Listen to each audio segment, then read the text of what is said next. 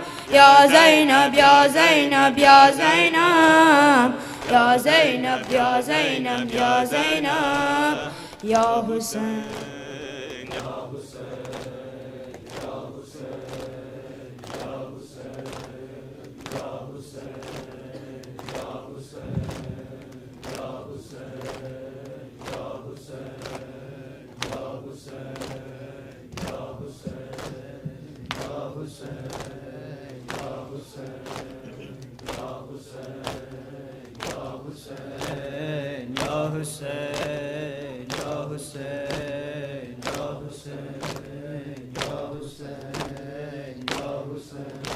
हर फूल ने सर दे के इस्लाम को पाला है ज़रा तेरे गुलशन का हर फूल निराला है ज़हरा तेरे गुलशन का हर फूल निराला है ज़हरा तेरे गुलशन का हर फूल निराला है ज़हरा तेरे गुलशन का हर फूल निराला है हर फूल ने सर दे के इस्लाम को पाला है ज़हरा तेरे गुलशन का हर फूल निराला है ज़हरा तेरे गुलशन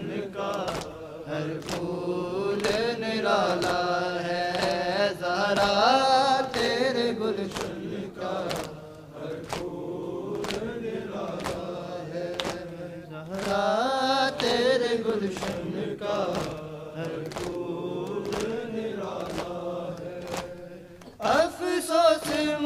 مسلمانوں عاشور کو مقتل میں افسوس مسلمانوں عاشور کو مقتل میں قرآن کے پاروں کو نیزوں پہ اچھالا ہے ہر پھول نے سر دے کے اسلام کو پالا ہے زہرا تیرے گلشن کا ہر پھول نرالا ہے زہرا تیرے گلشن کا ہر پھول نرالا ہے زہرا تیرے گلشن کا ہر پھول نرالا ہے اے موت کبھی تو نے زینب سے نہیں پوچھا اے موت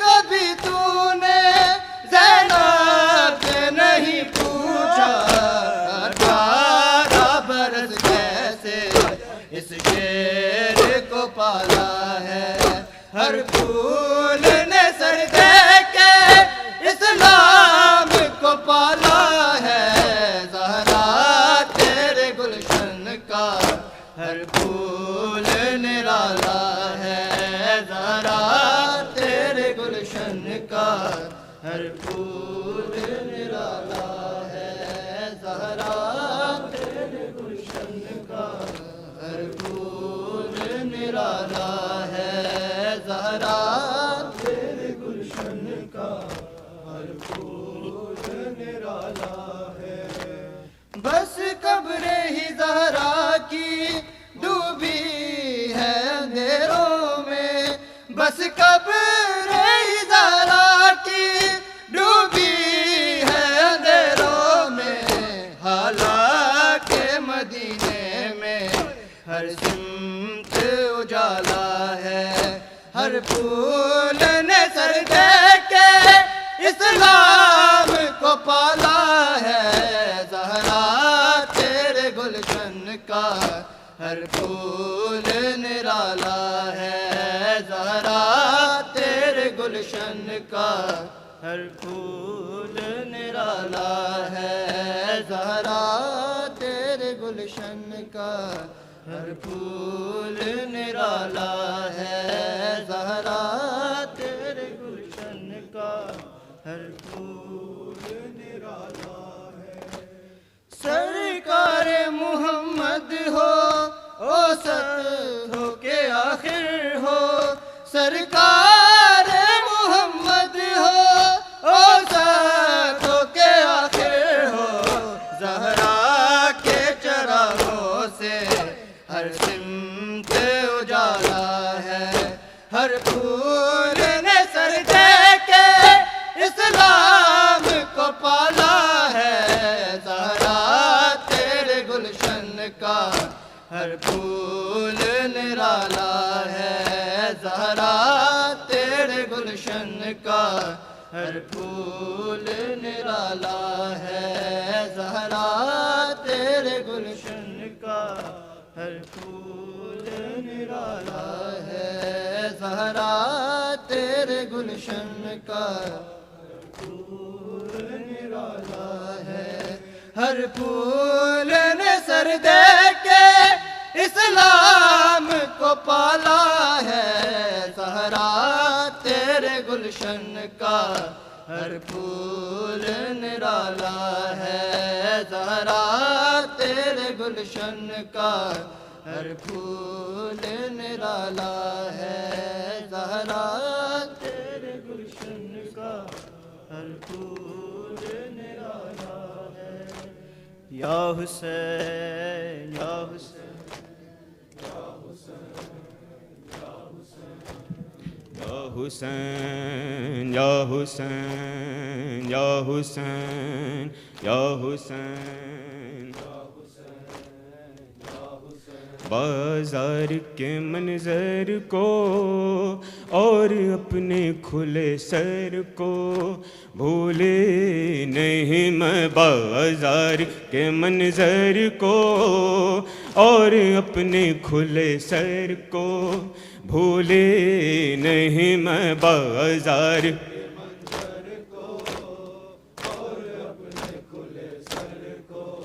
بھولے نہیں میں بازار کے منظر کو اور اپنے کھلے سر کو بھولے نہیں میں بازار کے منظر کو اور اپنے کھلے سر کو بھولے نہیں میں بازار کے منظر کو اور اپنے کھلے سر کو بھولے نہیں میں بازار کے منظر کو اور اپنے کھلے سر کو بھولے اپنے بندے ہاتھوں کو بیمار کے زبر کو بھولے نہیں میں بازار کے منظر کو اور اپنے کھلے سر کو بھولے نہیں میں بازار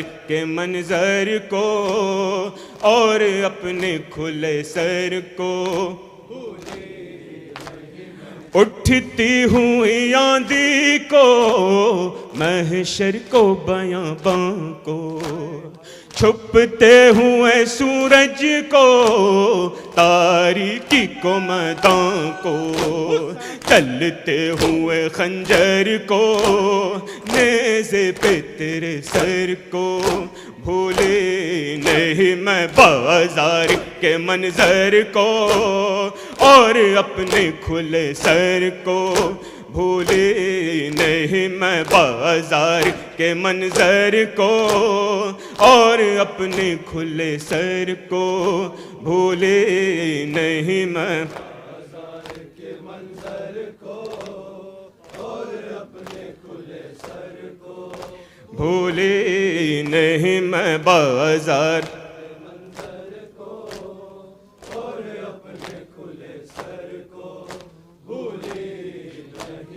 ایک چاند تھا بدلی میں چھپتا تھا نکلتا تھا پردہ در خیمہ کا اٹھتا کبھی گرتا تھا وہ خیمہ لیلا سے ہائے رخصت اکبر کو بھولے نہیں میں بازار کے منظر کو اور اپنے کھلے سر کو بھولے نہیں میں بازار کے منظر کو اور اپنے کھلے سر کو بھولے نہیں میں بازار کے منظر کو اور اپنے کھلے سر کو بھولے نہیں میں بازار کے منظر کو اور اپنے کھلے سر کو بھولے معصوم سکینہ کو بھرتے ہوئے نیزوں کو رستے ہوئے گالوں کو بے رحم تماچوں کو سستے ہوئے کانوں کو کھچتے ہوئے گوہر کو بھولے نہیں میں بازار کے منظر کو اور اپنے کھلے سر کو بھولے نہیں میں بازار کے منظر کو اور اپنے کھلے سر کو بھولے نہیں میں بازار کے منظر کو اور اپنے کھلے سر کو بھولے نہیں میں بازار کے منظر کو اور اپنے کھلے سر کو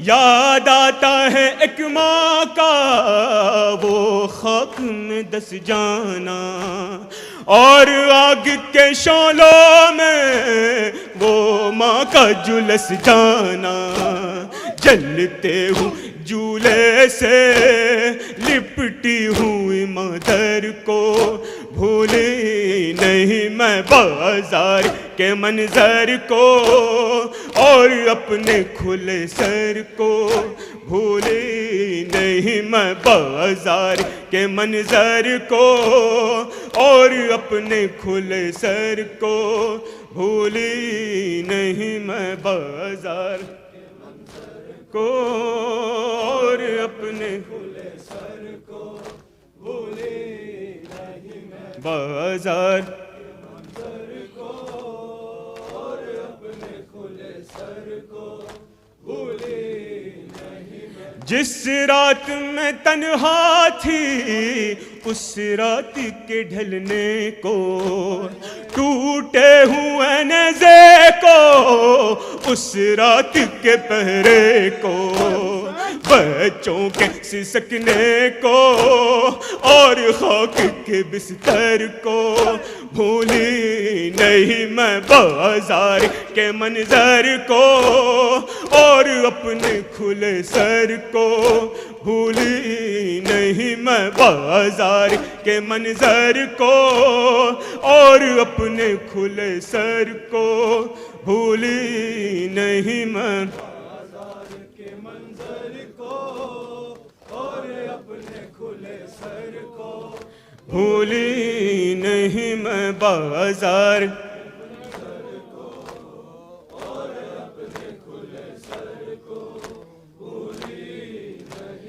لہراتے ہوئے نیزا اور شمر کا وہ برنا آ کے میرے پیچھے ہر بیوی کا وہ چھپنا شولوں میں گرے گھر کو چھنتی ہوئی چادر کو بھولی نہیں میں بازار کے منظر کو اور اپنے کھلے سر کو بھولی نہیں میں بازار کے منظر کو اور اپنے کھلے سر کو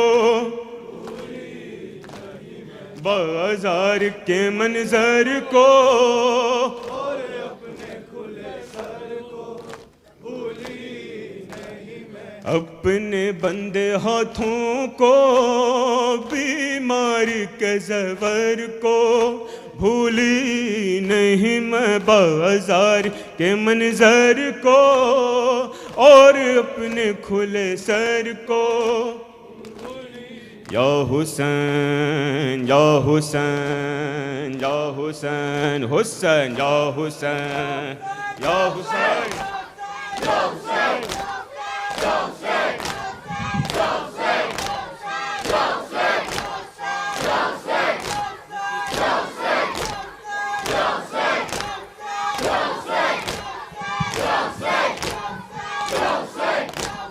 یا حسین بر محمد وآل محمد صلوات اللهم صل على محمد وآل محمد سورة المباركة الفاتحة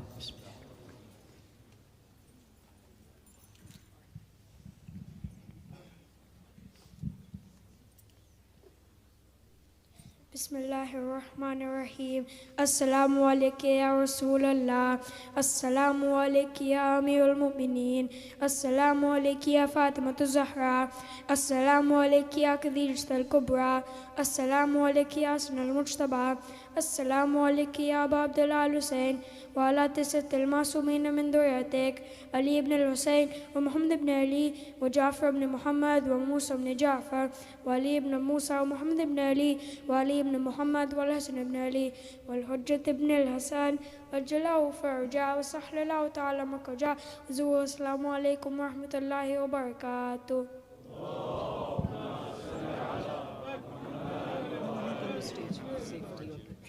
بسم الله الرحمن الرحيم اللهم كن لوليك الحجة بن الحسن صلواتك عليه وعلى آبائه في هذه الساعة وفي كل ساعة وليا وحافظا وقائدا وناصرا ودليلا وعينا حتى تسكنه أرزك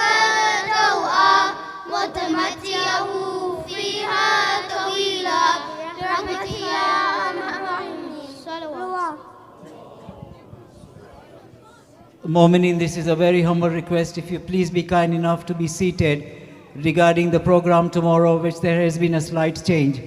I will only take 1 minute of your time. Please can I humbly request you to be seated so I can inform you regarding the change of the program tomorrow. Bar Muhammadin wa Ali Muhammad salawat.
Bar Muhammadin wa Ali Muhammad salawat. Allahumma salli ala Muhammadin wa Ali Muhammad wa ajil faraja. Mu'mineen, Tuesday, 25th of July is the eve of the 7th of Muharram. Please note there has been a change in the program. The program will inshallah tomorrow start at 7:15 p.m. with recitation of Holy Quran, 2-minute speech, Marshia, and then a short address by His Eminence Ayatollah Sayyid Muhammad al-Bahrul Ulum visiting Najaf-e-Ashraf, followed by Majlis by Sheikh Shabbar Mehdi Sahib, followed by Matam, Ziyarat, Salatul Maghribain, and Niyaz will be distributed. Mu'mineen, you are please humbly requested to be seated. The boys will bring the tabarruk towards you. Once you've had your tabarruk, please go and then collect your tea. Once you've collected your tea, this is a highly request. Remember that children are around. Please, once you have had your tea, make sure you sit down and drink your tea. Please do not stand. We don't want anybody to be getting injured or burnt. But Muhammadin wa Ali Muhammad salawat.